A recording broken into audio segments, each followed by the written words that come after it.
We have been hearing about the Galaxy S24 Ultra for quite some time. Everything ranges from how Samsung has decided to ditch the variable zoom camera to how we are going to get the latest and greatest in terms of hardware and a similar design, but the new information we have sheds light on a new camera that is being added to the flagship. The Galaxy S24 Ultra needs to do more than just feature a 5x telephoto camera to truly capture the customer's interest. Based on information received from Trusted Galaxy Club, it is now being said that the Galaxy S24 Ultra will become the first phone in the S series to feature a 5x telephoto camera.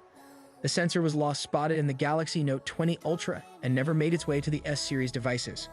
Now, if you have been staying up to date with everything that Samsung has been doing, the Galaxy S21 Ultra, S22 Ultra, and S23 Ultra all use a combination of 3x and 10x optical telephoto zoom cameras. However, with the S24 Ultra, Samsung is looking to change that, and while we are not sure if it is going to replace the 3x or 10x, it certainly looks like a good change. Leaked information regarding the upcoming S24 series has been scarce, but rumors suggest the device may gain a refreshing display upgrade. The new series may receive a 144Hz refresh rate display over its predecessor's 120Hz display. Consumers may be in for this year's Snapdragon 8 Gen 3 mobile platform as well, packed into the Galaxy S24 series. Sadly, at the time of writing, we are not really sure what else is going to come with the Galaxy S24 Ultra.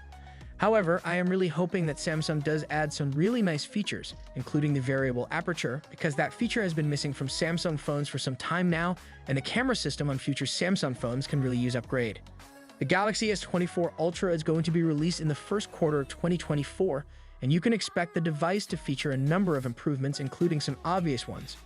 We do know that Samsung will not be changing the design language a lot, so you are more or less getting a phone that would look the same as its predecessors, which really is not a bad thing.